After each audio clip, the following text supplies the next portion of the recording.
in 1891, and it's a thriving copper mining town. The north of North America is being electrified, and there's a rush on copper, and miners from all over Europe are descending on the Rockies to make really good money out there, and to probably die by the age of 40 because it's hard, vicious, awful work.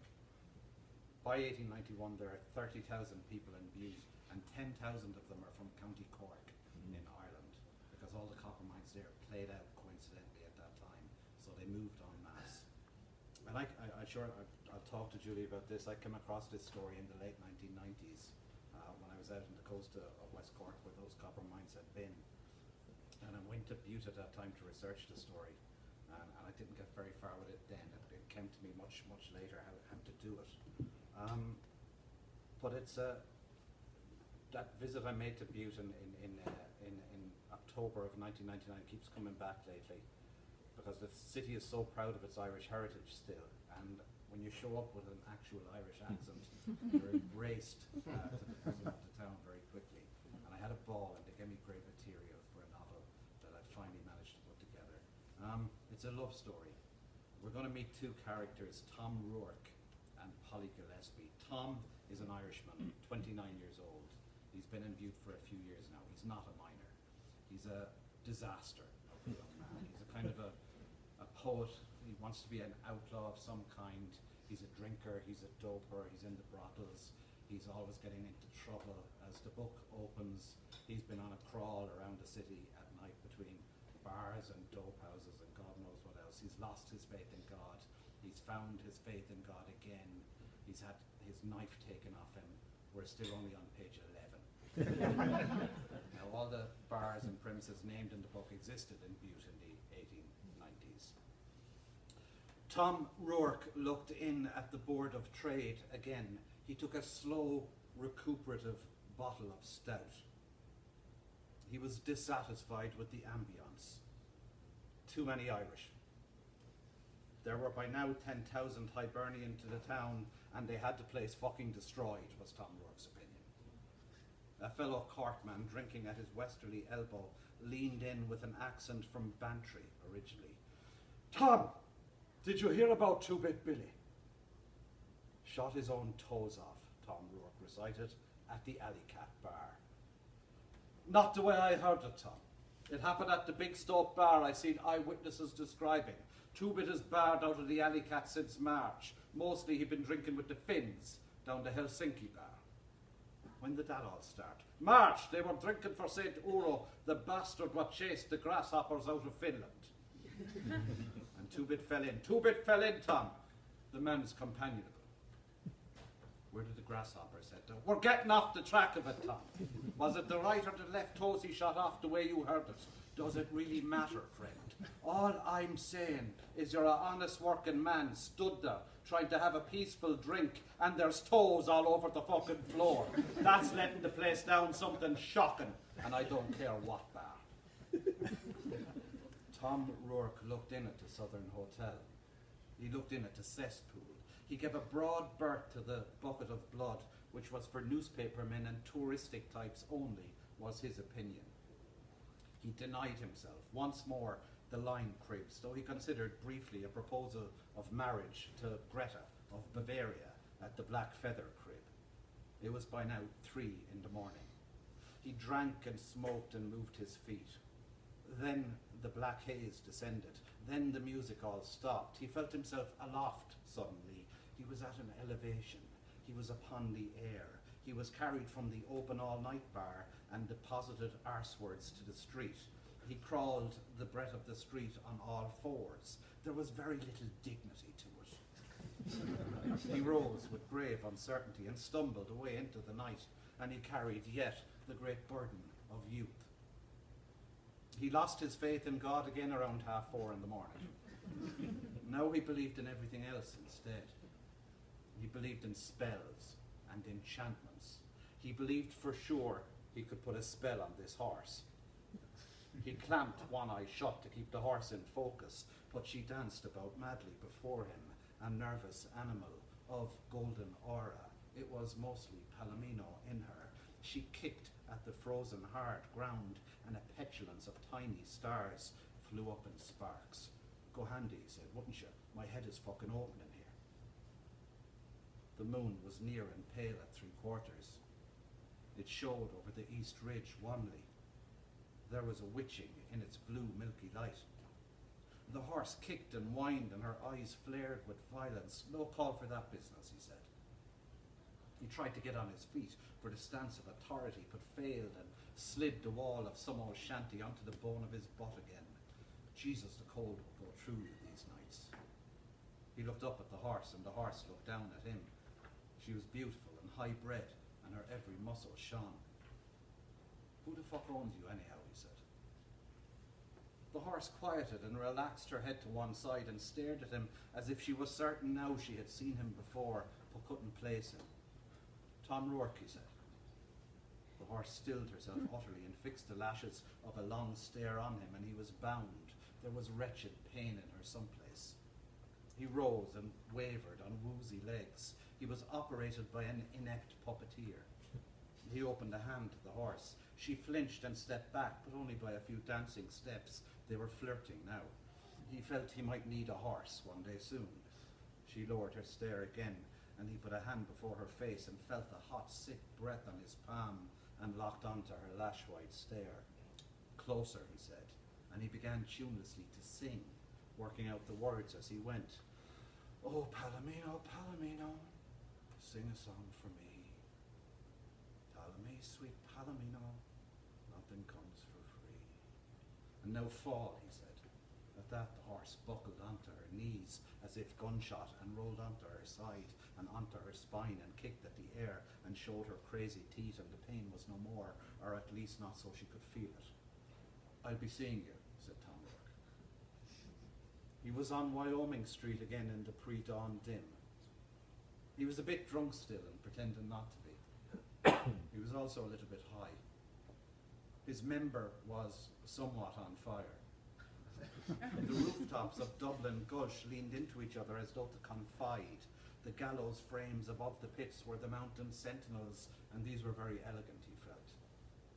The prospect of death was a glamorous comfort, but it did not hold for long. Oh, this brick and mud Calvary, my Wyoming Street. All around him now the inanimate enlivened. There were faces recessed in the shanty walls. He was very rattled at this hour, certainly. He would never go out of an evening no more. But, left alone at night, he grew afraid of the dark. Vows, resolutions. He was 29 years to heaven and must never feel this old again. A breath of dawn smoke, Park and Broadway. The winter, it came slowly west. He spoke to God again as he stood at that section and looked down on the world. Can we see him there yet? He told God that he was very proud of him. Now, Tom Rourke's life is about to take a dramatic turn. The very next day, he's going to meet Polly Gillespie. Polly has arrived in Butte on an arranged marriage. She marries a guy called Captain Harrington, who's a mining boss, another Irishman, a very devout man, much older. The marriage doesn't seem to be in the way of a healthy prospect somehow for her. Tom has a kind of a day job at the first photographic studio that's opened in town. The couple come in for their matrimonial portrait. Tom and Polly quickly lock eyes on each other, and that's all she wrote. They know straight away that this is the big dramatic event in their lives. This is the love that they've been waiting for, and that they have to follow this wherever it's going to take them. Inside about a day and a half, they're involved with each other. Like it's the Rocky Mountains in Butte, a hard town, a hard scrabble town in the 1890s, and it's a tough life, and you have to take your fun wherever you can find it, you know? And there's a great old Italian saying, they say that sex is the poor man's opera. Wherever you can find your theatrics, that's where you find it. Tom and Polly quickly have their theatrics underway. When the captain is working nights at the mines, they go and wander around town together, Tom and Polly, and one night they go a little bit further out. And now we're with Polly's point of view in the second chapter of the book. Now, in those times you could strike west along Granite Street and just keep going and find yourself in the edges of the forest pretty quick, even on foot. And for the first time that night, they walked right out of town. It was like they were on a practice run. She knew they were both thinking it without even saying it. What if we kept going? What if we were to run and never once look back? They were wrapped up in winter coats, but feeling the cold all the same. It was a good, painful cold that made you truly alive at your personal extremities, and the further they climbed into the wood, the more the pressure of their situation seemed to ease off.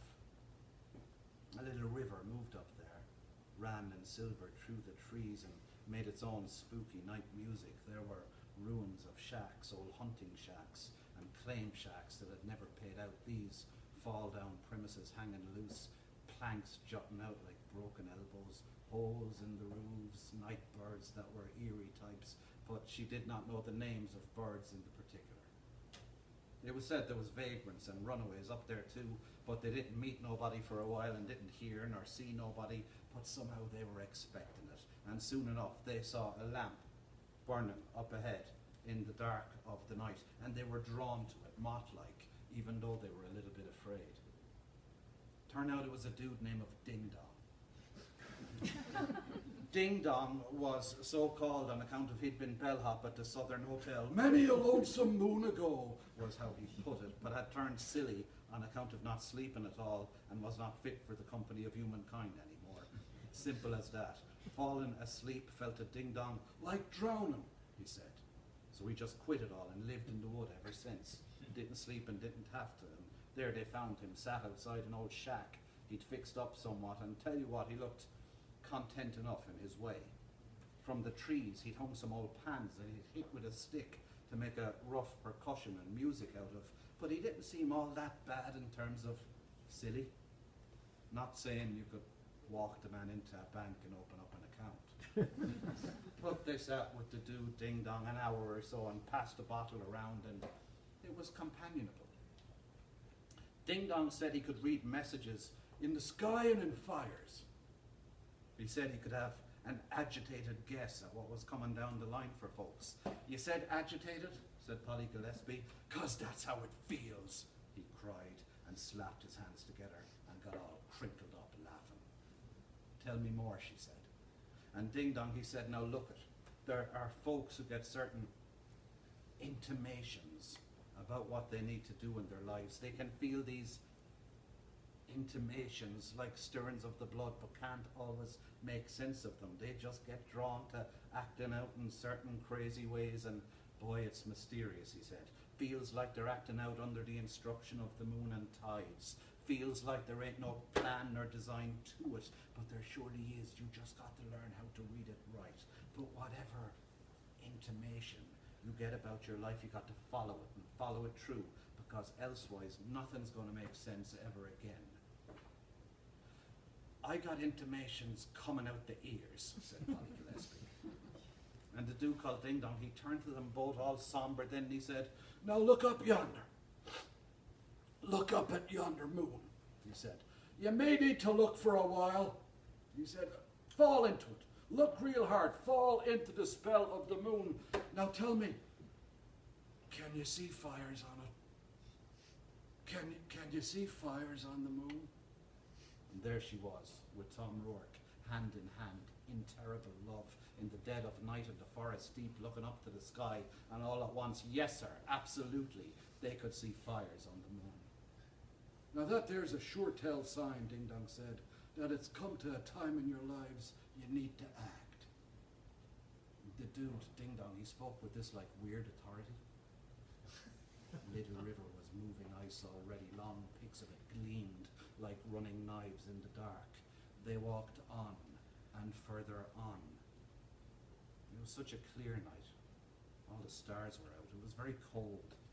They sat together in the wood, all huddled up in their coats and shivered, and they were miserable in love, and they held on to each other a long time out of the need, and they could hear each other breathing. There is no decision, Tom Rourke said. We've just got to be together. And she didn't have to tell him, he was right about that. We'll put together a stake, he said, and get ourselves to San Francisco, and no one will find us out there for sure. It's a whole sea of humanity. And they put down their coats then and wrapped up in them, and they slept like the hallowed dead in the cold, cold mountain air.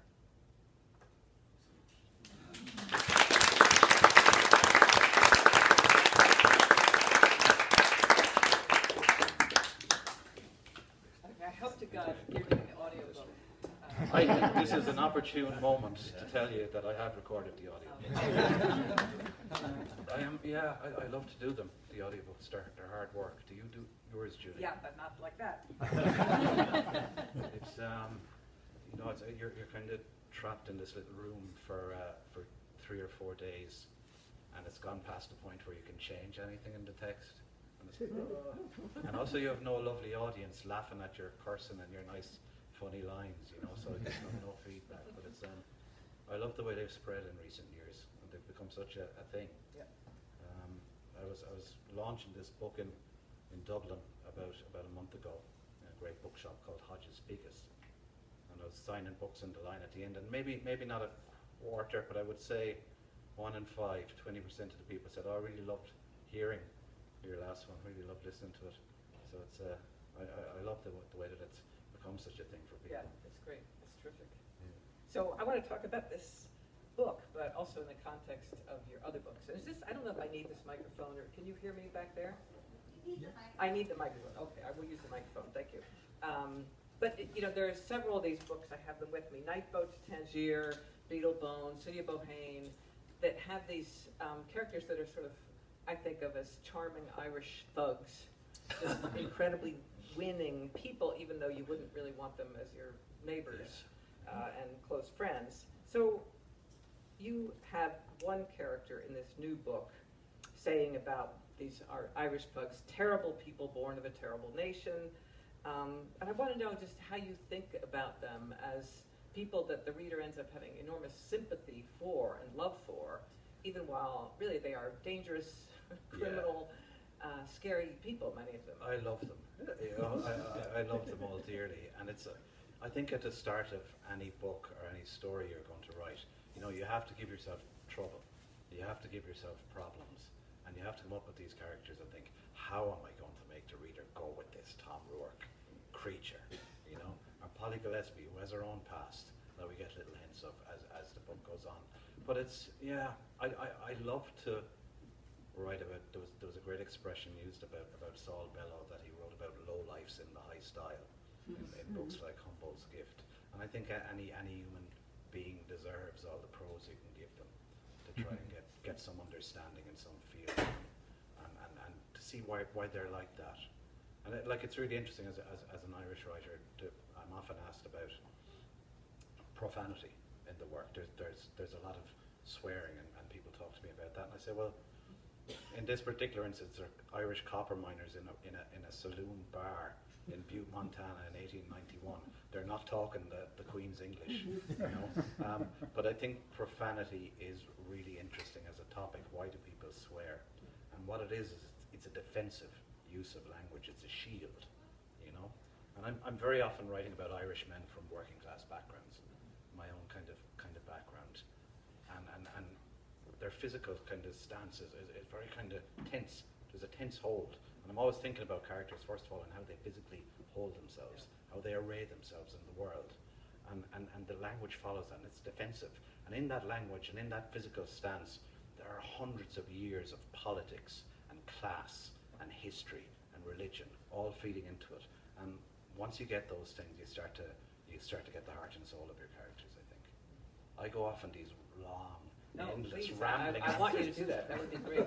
I would love to hear you talk more about any challenges associated with writing this first book that is not set in Ireland, set in the U.S. I mean, there was a 20-something year gap between the research that you did and the time you wrote it. And I think typically you've been quoted as saying that typically you get an idea and then bang, you're off. Whereas this one sat in your brain. Yeah, this was the first book I attempted in the summer of 1999. I was 29 years old, so I had one of those classic 29-year-old good hard chats with myself, I said, young man, it's time to write that novel, and I had a plan. I was working as a freelance journalist in Cork City in Ireland, and I saved up. I wrote loads of features and articles, and I bought a little caravan, a trailer, and I put it on a beach in West Cork, out on the Cork coast. And I had 3 months, and I went out with my notebooks, and I opened them, and I had nothing. No idea what I was going to write a novel about. And I started to go on these long, kind of bitter, tormented walks in the mountains around, and came across the old copper mines, the old abandoned copper mines, and started to research that story, and I said, this is fantastic. It's a Western with Irish accents. I can write this one. And I said, all I have to do is get to Butte, Montana. And that was my first trip to the US in October 99, gathering this material. And I went back to Ireland, and I found, I always keep a work diary to kind of convince myself I'm doing something on a week-by-week basis. And I found my diaries for that year, 99 and 2000, and I wrote something like 120,000 words of the Butte, Montana novel, the book, as it was called in my diary at the time, poignantly. But I can sense, I thought it needed to be a real wide canvas. I thought I needed to do everything. I thought I needed to do the migration, the mines, the police, the politics. There would have to be a love story. I couldn't reduce the great research material I had down. I didn't know how to hide it on the page. And I just kind of slowly and sadly let it move to one side and put it away. And it's in a box under my bed, or in a bed in the spare room at home in County Sligo. I haven't even looked into it. But I knew at the time it was kind of dead on the page, and just wrote 6 other books and got to the second half of the pandemic in Ireland late in 21. And a vividly kind of crisp October morning, I was out walking in the Caha Mountains, and I just had this thought. I was thinking, like, when you're in the woods, you're in a Western, all you need is a bit of imagination, you know? And I just had a kind of vision in my mind's eye of a young man and a young woman riding double on a horse. And I thought, if they're riding double, they're in trouble. They're trying to get away from someplace quick. And then immediately I thought, what if it's Butte, Montana? I know that place. I have all the research done, you know? And that was it. I then had probably, I would say, the 10 happiest months of my writing career, in terms of just, as soon as I started to write them, it kind of, the story galloped down the road for me. What's the work diary look like? I'm so curious about this in terms of, this helps you. It's a very curt kind of a document. It's bullet points, what I've done that week, word counts, the whole thing. And I like to, it's very useful actually to look back over the course of a year, because I'm sure you know yourself, weeks and months can go by in a writer's life and you feel like you've got very little done. But when you look back at it over the course of a year, you can see, you know, you're actually working like a dog all the time, and the stuff is adding up. You discover everything takes about 50% longer than you thought it was going to take. I guess I have become, one of the things that's helped me by keeping such a diary is I've become more economical with my time, I think, as a writer. Like, I won't give it 6 or 8 months now to see if something might be a novel. I'll give it 2 weeks. And that was what I did with this. When I had Tom and Polly, I said, I'm going to write Tom for a week, and then I'm going to write Polly for a week, and I'll see if there's any action. I'll see if there's any flow. And the first week I was writing Tom, and it's much as we heard in that first chapter, he's lurching around town on this abysmal crawl.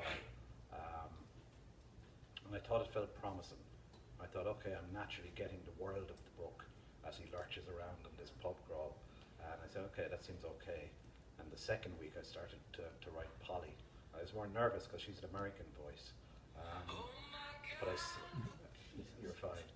But I sat down inside about 10 minutes as I started to write. I said, I have a novel, because she was just ready to go. I heard her voice. And that's the whole kind of, it's the most difficult thing and the most mysterious thing, I think, about writing fiction, is to figure out what's the story you're ready for now. What's the story you have now at this time of your life? I think very often earlier in a writing career, as you're emerging as a fiction writer, ability and ambition are in a precarious balance. You're often trying to write books that you're not ready for yet, that maybe you're months or years or decades away from being able to write. And that was certainly the case with me. Your writing style is, I think, one of the things people love so much about these novels, you know, so concentrated on rhythm and sound. And I read somewhere that part of that love of rhythm and sound is due to a high school English teacher who was obsessed with Gerard Manley Hopkins. And, you know, I kept underlining phrases at the beginning of this book.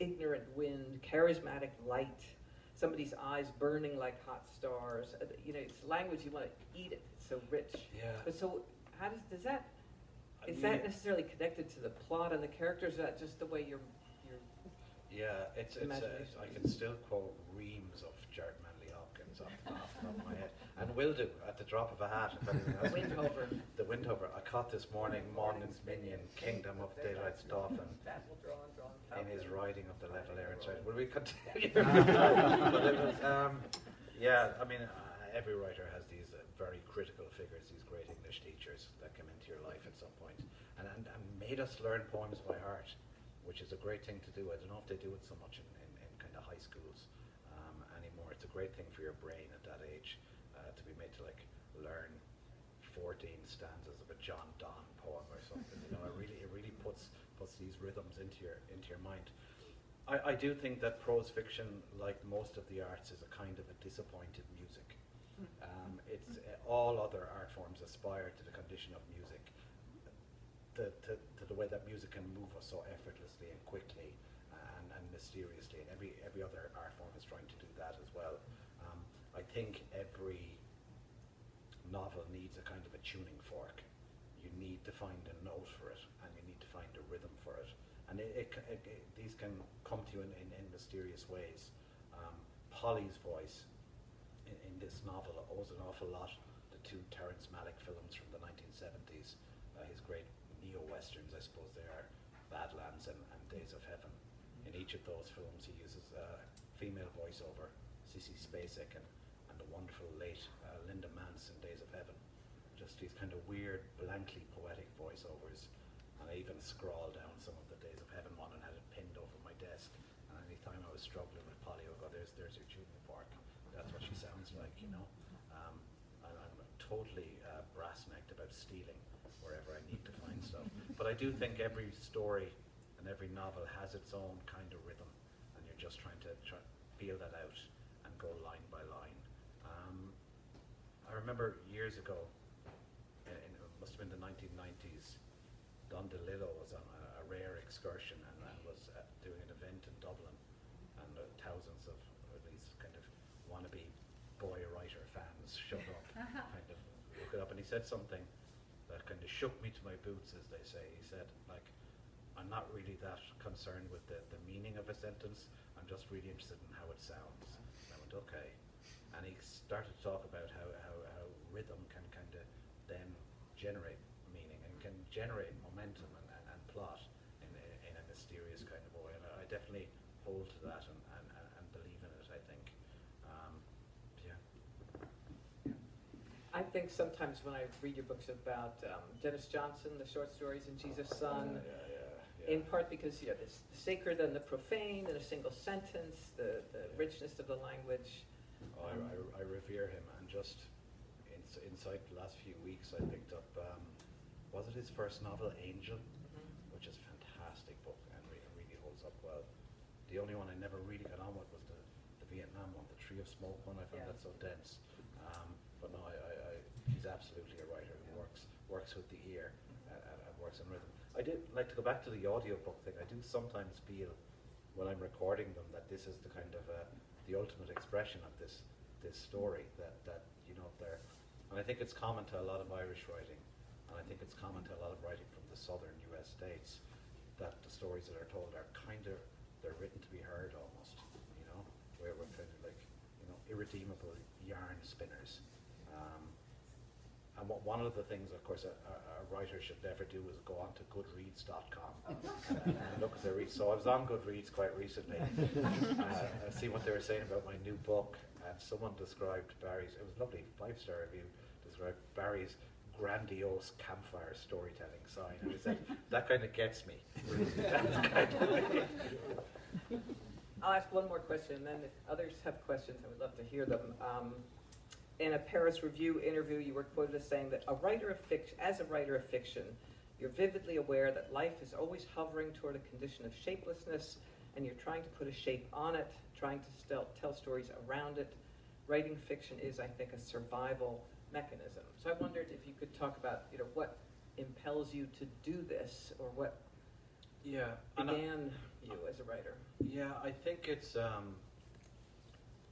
again, it goes back to this question of balance, and what I think every story and novel and narrative needs is it needs to have a balance of wildness and control.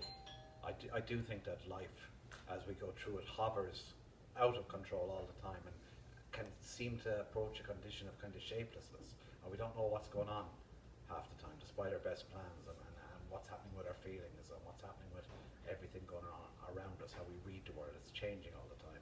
The past seems to change all the time. The more we think about it, we work out new meanings of what happened years ago. So this looseness, this kind of wildness about life has to be in your work to make it vivid and alive on the page, but you also have to control it. You know, you have to be the narrative puppet master, and you have to kind of put manners on it in some kind of a way. But increasingly, I think about that a lot. I think there are places in my work where I've let the wildness and looseness get out of control to an extent. I had the experience of reading parts of my first published novel, City of Bohan, for an American college class on Zoom. They were looking at it somewhere in California, and they asked me to read different bits, and I hadn't read these bits since I'd written them, like in 2009 or 10. And it's like visiting a very distant cousin of yourself, you know, when you go back. And I could sense great excitement I had in the language of the books, and I could sense vitality in the language. But in terms of structural engineering, very much a first novel. But it's really, really interesting to try and see, like, literary style, your prose style, your style as a writer. There's nothing mysterious about it. It's merely a projection of your personality. It's the most direct projection of your personality imaginable, really. It all comes out on the page.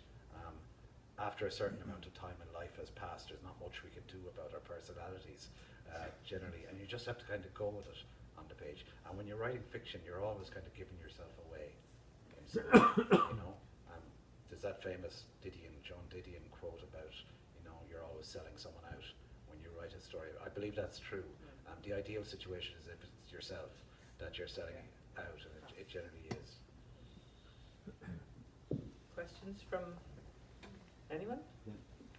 You're so good with dialogue. I assume you're a champion eavesdropper.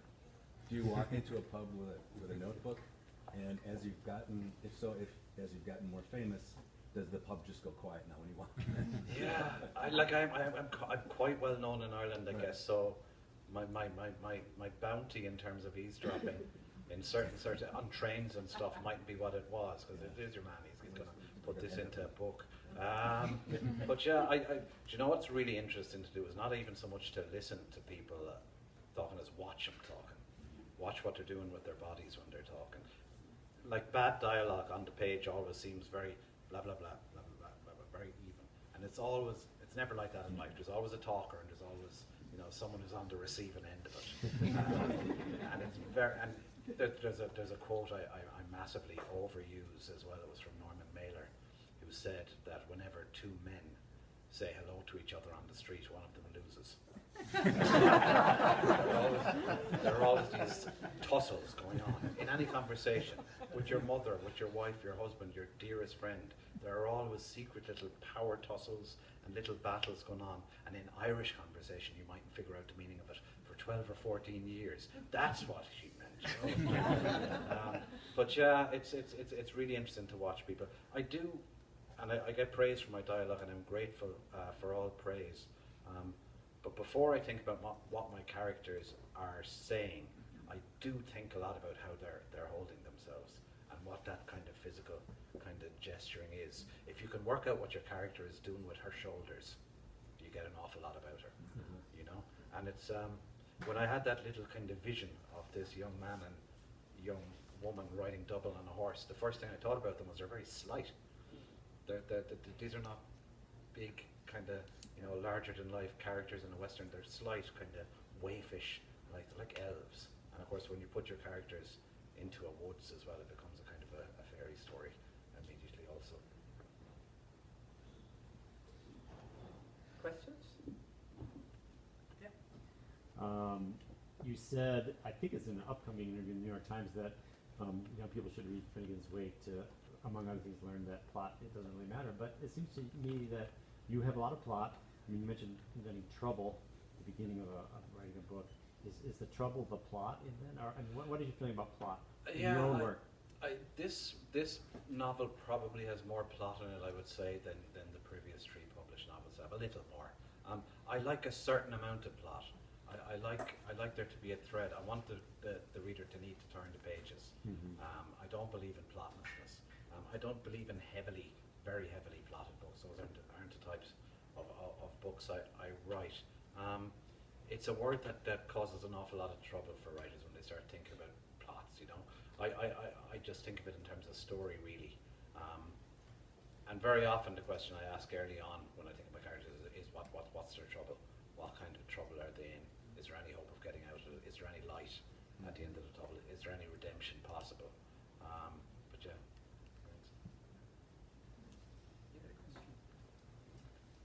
Do you spend some time thinking about the manner in which the Booker Prize has, to some extent, jump-started or your career, or is that something that you never considered? Question about the Booker Prize, if people couldn't hear. Yeah, I was on the long list for the Booker Prize for the last novel. I've been lucky with prizes. I've won a few prizes, good ones with money attached to them. It's always there's nothing not to love about winning book prizes. You know, it's great. There is an overemphasis on them, I think, in publishing to an unhealthy degree. There are lots of books coming out, and very few manage to get on prize lists. But it's when a piece of luck like that comes your way, you have to be very, very grateful for it. Yeah, but it's like this is something I don't manage to do, but I try to do it. Is I try to remind myself always that writing and publishing are very separate. You know, publishing is putting your book out and getting reviews for it and getting coverage and putting it up for prizes and all that, and it really concerns the publishers. You have enough problems on your desk. You have loads of trouble going on your own desk. If you can just keep your attention to within the peripheries of your desk, that's the ideal situation. You can't, of course. You do think about, are you going to get a good review, are you going to get a book prize or whatever, but it's the healthiest way to go about it is try and forget about that stuff as much as possible, I think, and trust to the kind of the gods. Someone back there, yes? You have quite the gift for humor. And I generally never associate humor in a romance. Is this something you've had to work through in your writing practice, or are you just a gifted, natural comedian, so to put it on the page is effortless for you? Comedy is my usual tactic.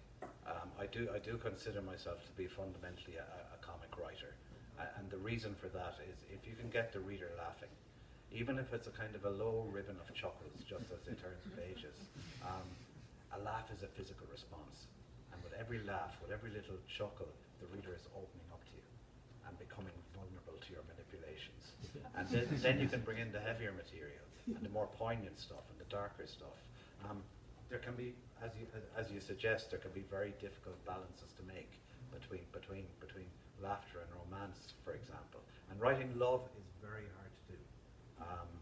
You're immediately on swampy ground when you start writing a love story, and you can fall into the goo very easily and drown in it. So it's a really difficult balance to make. It's like in life, the couple have to be right for each other, you know? And the reason why I felt Tom and Polly were working very quickly is because he has no idea who he is. He's searching for an identity. He's trying on roles in life. At one point, Polly remarks he was trying on versions of himself as if they was jackets. Whereas Polly is entirely sure of who she is, and she's very comfortable in her own skin. And she knows how to kind of, you know, arrange herself in the world. And in that horrible kind of contemporary phrase, the two of them sort of complete each other. And they really like how they look together. And actually, 1891 is an interesting time, and they meet in a photographic studio. It's the first time in human history that very ordinary working class people are thinking about an image, and they're thinking about their clothes and their look. The rich people have been doing this for centuries, having oil paintings made, but But now every ordinary Joe and Jane is kind of down at the photo studio and arranging a pose, and I'm going to send this photograph home to my mother in Ireland, you know, and so it's an interesting time for this romance to begin. I've got another question, because you mentioned something that just made me go, oh my God.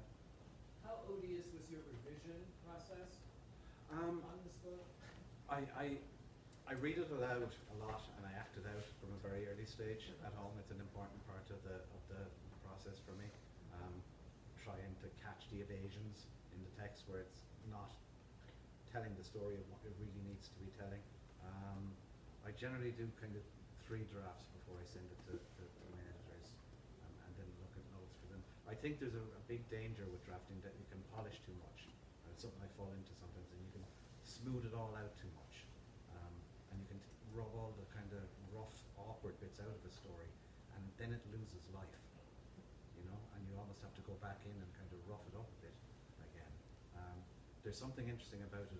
Like I've written screenplays, and I work in theatre a little bit as well. And if you see an actor doing 10 takes of a scene, the 10th one is never the best one. You know, it's always number 5 or 6 or 4. It's always in the middle somewhere. There has to be an element of the subconscious at work in it, I think. You know, it can't become too polished and too smooth. Thanks. Yes, please. Okay, craft question. When you are writing a scene between one or more Irish characters, asking for a friend, how do you balance this sort of intense competitive storytelling with this sort of implicit cultural agreement never to get ahead of yourself or brag? Okay. And that's always fascinating me when I'm in a pub in Ireland, in Cork. Like, how can you do both? In the U.S., when people are telling a story in a bar, they usually find a way to like outwardly brag, and we're okay with that. And in Ireland, I've never, and I've spent a lot of time there, I can never. Sorry, my microphone is falling apart.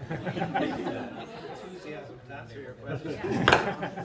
There's a very kind of strange reticence in Irish conversation always, and to brag or to make sort of awkward statements in company can seem almost unthinkable to us. I have a very, very vivid memory of Olivia, my wife, and I were up at Cornell University years ago now, and out for lunch with a colleague, an American lady, and we had the soup or whatever it was, and the serving person came over and said, "How was the soup?" And our American friend said, "It was terrible. It was really awful. That kale was not ready to go. The garlic was burnt." And we were like, "My God, what's she?" You know, you would never do that in Ireland. You would never, and so much is left unsaid in Irish conversations, and that's always where you find story and drama, in what's going on just underneath the surface of the talk. And we're good talkers, and we can talk the back legs off of the chair and go on for the night at it, and love the sounds of our own voices, you know. But often we're saying very little. And it's always buried just beneath the surface of the talk. That's what you're listening out for, I think. Thanks. You'll tell me what. Last question. Hi. Hi. So, Rourke is a bit of a rogue, and I've read other books of yours. How much of yourself is in some of these roguish characters? Yeah. And how much is like observation of your Well, companions? he's 29 years old in the novel, and by crazy coincidence, I was 29 years old when I went to Butte, Montana. Hyper-exaggerated version of some elements of my life at that stage, I would say. Along with everything else, he's a young man of literary ambition, and he can't quite name it, and he doesn't know quite what to do with it. He's writing bits of ballads and bits of poems and letters for miners who are looking for wives, but he can't really place his literary ambition, and I know what it feels like to be a young person of literary ambition. It's an extraordinary, elevated condition to find yourself in the world, and it's also a complete catastrophe at the same time usually, and trying to balance that out can take a lot of years. Also, how do you get that pompadour in your head? It's the nerves. It's just my nerves. It's just thank you. Terrific. Thank you all so Thank you. much. Thank you.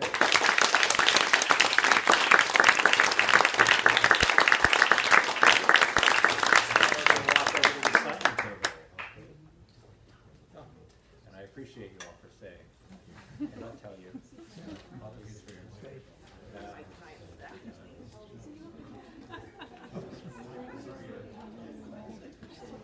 That's good.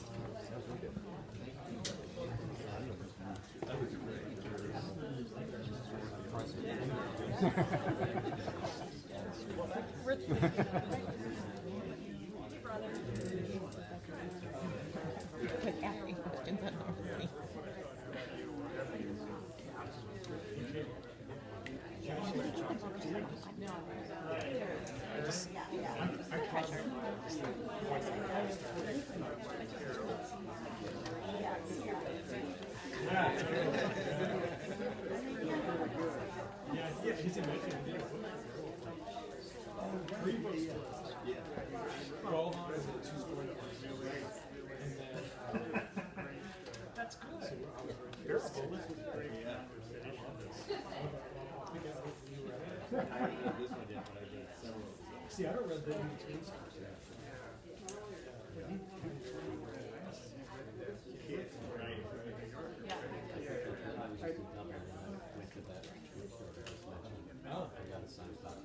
Oh, sweet. You're ahead of the game.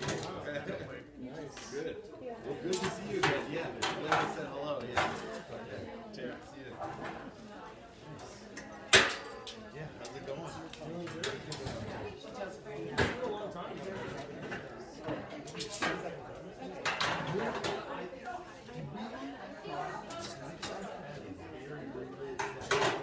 Oh yeah, that's right. Yeah, I was like coming in at the very end. That's right.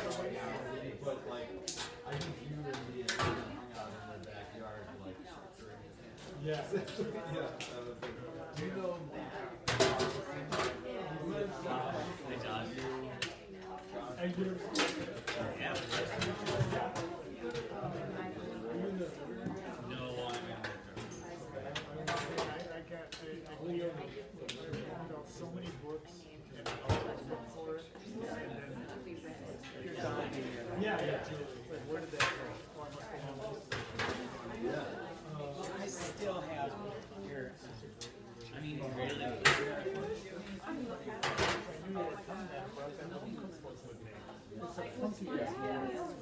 Right. It's like opposite of what's right. Yeah. Like, I've never. Really good. Yeah.